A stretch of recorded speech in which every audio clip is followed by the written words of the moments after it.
आप सभी का मेरे चैनल हिंदी विद सरिता पांडे में स्वागत है। आज के इस वीडियो में मैं हिंदी पेडागोजी के कुछ प्रश्न लेकर आई हूँ जो कि बहुत ही महत्वपूर्ण है, जो आपको जरूर सीटेट 2021 के हिंदी प्रश्न पत्र में देखने को मिलेंगे। तो आइए हम देखते हैं उन प्रश्नों को। प्रश्न पहला है कि निम्नलिखित में से रचनात्मक शिक्षण की विधि नहीं है। ए. कक्षा नियमन की विधि, बी. आदर्श अभिनय की विधि, सी. व्याख्या विधि और डी. भाषा संसर्ग की विधि। तो इसमें से रचनात्मक शिक्षण की विधि कौन सी नहीं है? तो इसका उत्तर होगा डी. भाषा संसर्ग की विधि। रचनात्मक शिक्षण की विधि नहीं है। प्रश्न दूसरा है, निम्नलिखित में मातृभाषा शिक्षण का सिद्धांत नहीं है। पहला आवृत्ति का सिद्धांत, बी. पुनर्वलन का सिद्धांत, सी. चिंतन मनन का सिद्धांत, डी. नियोजन का सिद्धांत। तो इसका उत्तर है सी. चिंतन मनन का सिद्धांत। सी इसका सही उत्तर है।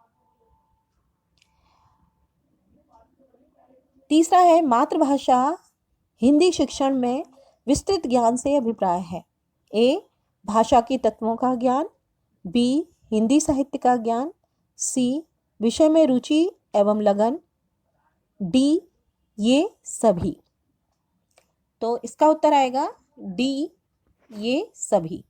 मातृभाषा शिक्षण में विस्तृत ज्ञान से अभिप्राय, ये तीनों चीज आ जाएंगी। भाषा के तत्वों का ज्ञान भी, हिंदी साहित्य का ज्ञान भी, विषय में रुचि एवं लगन। इसलिए इसका उत्तर आएगा ये सभी। प्रश्न चौथा है, निर्देशित स्वाध्याय प्रणाली का सोपान है। ए. नियोजन, बी. क्रियान्वयन, सी. मूल्यांकन और डी. ये सभी। तो इसका उत्तर है डी. ये सभी। तो सामान्य स्वाध्याय प्रणाली का जो सोपान में तीनों आ जाते हैं, नियोजन भी, क्रियान्वयन भी और मूल्यांकन। प्रश्न पांचवा है, माध्यमिक स्तर पर कविता शिक्षण की प्रणाली है। पहला अर्थबोध, दूसरा गीत, तीसरा व्याख्या और चौथा है डी. उद्दीपन। तो इसमें जो सही उत्तर है वो है सी. व्याख्या। माध्यमिक स्तर पर कविता शिक्षण की शिक्षण की प्रणाली है सी. व्याख्या। और प्रश्न छठा है, गद्य शिक्षण करते समय छात्रों के शब्द भंडार में वृद्धि पाठ योजना के किस सोपान के अंतर्गत की जाती है? पहला उत्प्रेरणात्मक उपक्रम, बी. आदर्श वाचन, सी. विचार विश्लेषण और डी. आत्मीकरण। इसका उत्तर आएगा डी. आत्मीकरण। प्रश्न सातवां है, किस विधि के द्वारा पढ़ाने पर पद्य के गुण दोषों की आलोचना करनी पड़ती है? पहला है व्यास विधि, दूसरा है तुलना विधि, तीसरा खंडाव्य विधि और डी है समीक्षात्मक विधि। इसका उत्तर आएगा डी. समीक्षात्मक विधि।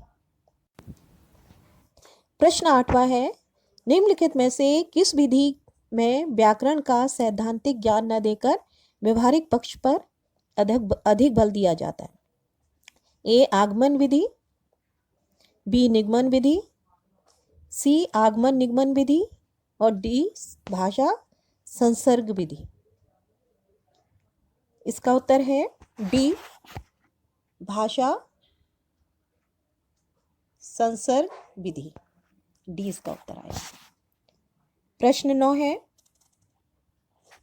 कोई छात्र स्वर संधि के बनाने में गलती करता है, आप इस दिशा में सुधार हेतु क्या उपाय करेंगे?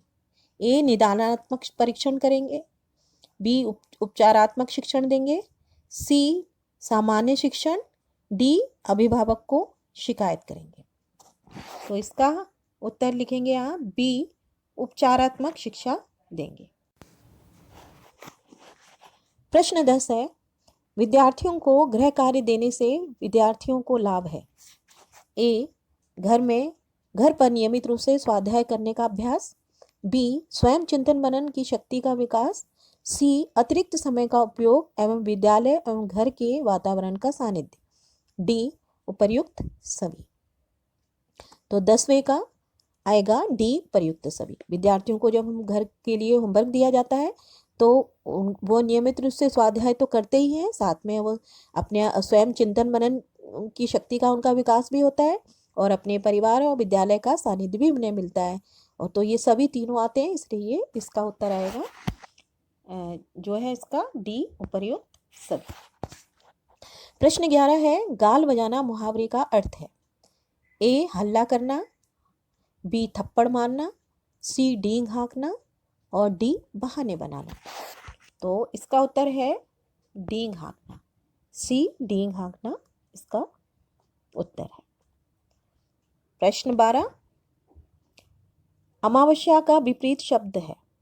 अमावस्या कहते हैं जब अमावस्या के दिन आकाश में चांद बिल्कुल नहीं दिखाई देता, अंधेरी रात होती है। तो जब इसका विलोम क्या होगा, जिस दिन चांद दिखाई देता है।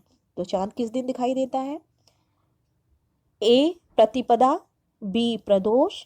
सी, चतुर्दशी। और डी, पूर्णिमा। तो चांद पूरा दिखाई देता है डी, पूर्णिमा को। तो पूर्णिमा के दिन पूरा चांद दिखाई देता है, तो इसका विलोम हो गया पूर्णिमा। प्रश्न 13 है, विद्यालय पाठ्यक्रम में त्रिभाषा सूत्र का क्रियान्वयन इस प्रकार है। निम्न प्राथमिक स्तर पर, उच्च प्राथमिक स्तर पर, निम्न माध्यमिक स्तर पर, ये सभी। तो 13 का उत्तर है ये सभी। डी इसका उत्तर आएगा, ये सभी। कि पाठ्यक्रम में त्रिभाषा सूत्र का क्रियान्वयन निम्न, उच्च और निम्न माध्यमिक स्तर, तीनों स्तरों पर होता है। प्रश्न 14 है, दिग्गज का संधि विच्छेद कीजिए। ए, दिग जमा गज। बी, दिग जमा गज। सी, दिग जमा गज। और डी, दिग जमा ज। इसका उत्तर है ए, दिग जमा गज। प्रश्न 15, जिस विधि में पहले उदाहरण प्रस्तुत किए जाते हैं उसे कहते हैं आगमन विधि। बी, निगमन विधि। सी, समवाय विधि। डी, प्रश्नोत्तर विधि। तो इसे कौन सी विधि कहा जाता है? इसे कहते हैं ए, आगमन विधि। प्रश्न 16 है, कविता शिक्षण में अंत में सस्वर पाठ के सोपान का उद्देश्य है। ए, काव्यमय वातावरण में पाठ का समापन। बी, काव्य पाठ का अभ्यास करवाना। सी, कविता के भावों से अवगत कराना। और डी, काव्य के प्रति रुचि उत्पन्न करना। तो इसका उत्तर आएगा सी, कविता के भावों से अवगत कराना।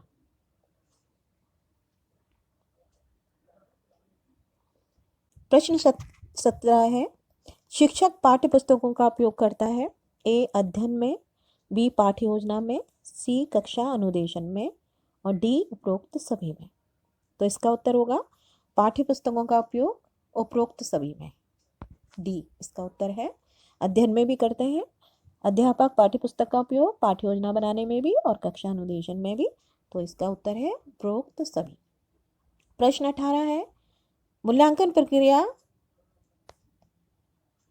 अपनाई जा सकने वाली विधियां तकनीक। मूल्यांकन प्रक्रिया अपनाई जा सकने वाली विधियां या तकनीक है। ए, निरीक्षण व साक्षात्कार। बी, पड़ताल सूची व प्रश्नावली। सी, संचित व सामयिक जांच। और डी, उपर्युक्त सभी। तो इसका उत्तर आएगा डी, उपर्युक्त सभी। प्रश्न 19 है, पद्य पाठ का सर्वाधिक महत्वपूर्ण सोपान है। ए, भाव विश्लेषण। बी, प्रस्तावना। सी, आदर्शवाचन, डी संभावी कविता। इसका उत्तर है ए भाव विश्लेषण। ए भाव विश्लेषण इसका उत्तर है। पद्य पाठ का सर्वाधिक महत्वपूर्ण सोपान है भाव विश्लेषण। प्रश्न 20 है, कमर कसना मुहावरे का अर्थ है कमर बांधना, बीमार होना, हार मान लेना या तैयार होना।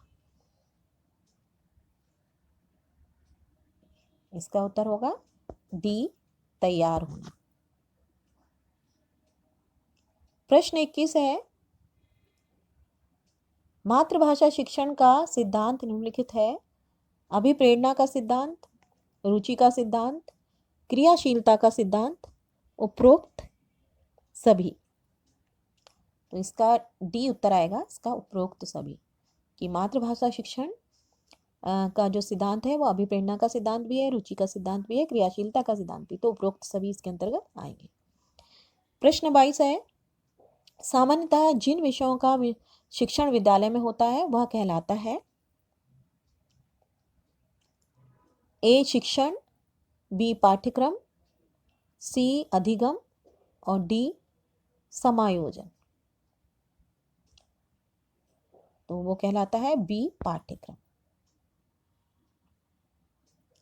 प्रश्न 23 है, उपचारात्मक शिक्षण का उद्देश्य ए छात्रों की त्रुटि का पता लगाना, छात्रों का पिछड़ापन दूर करना, सी विषय के प्रति रुचि उत्पन्न करना, डी छात्रों की प्रगति का ज्ञान प्राप्त करना।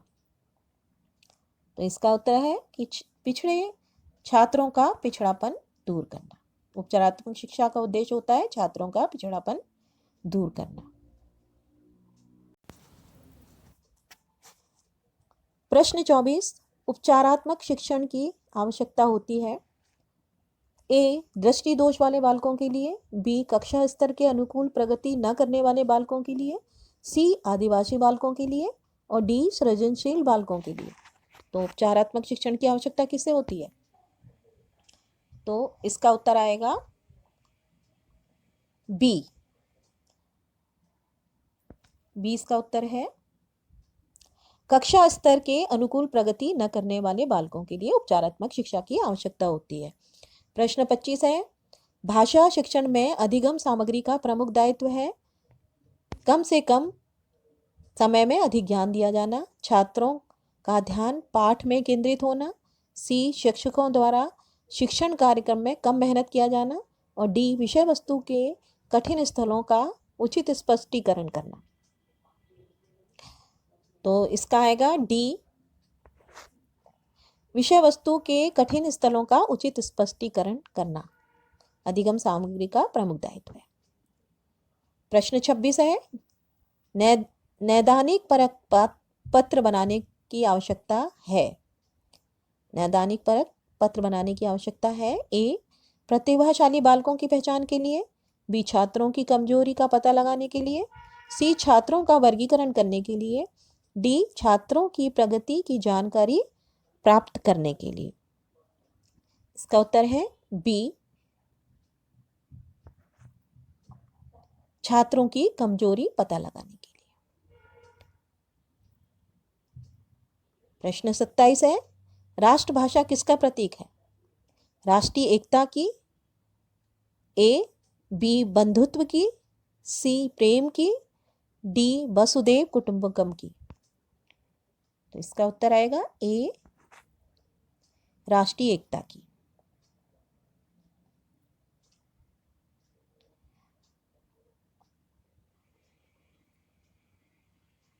प्रश्न 28 है, हिंदी में एक ध्वनि के लिए ए एक ही संकेत है, बी 2 संकेत है, सी 3 संकेत है, डी उपर्युक्त कोई नहीं। 28 का है ए एक ही संकेत है, एक ध्वनि के लिए एक ही संकेत है। प्रश्न 29 है, हिंदी भाषा के मौखिक व्यवहार में शब्दों के शुद्ध उच्चारण निर्भर करते हैं ए बोलने के बल पर, बी बोलने के सुर पर, सी बोलने के अनुतान पर और डी उपर्युक्त सभी। तो इसका उत्तर आएगा डी उपर्युक्त सभी।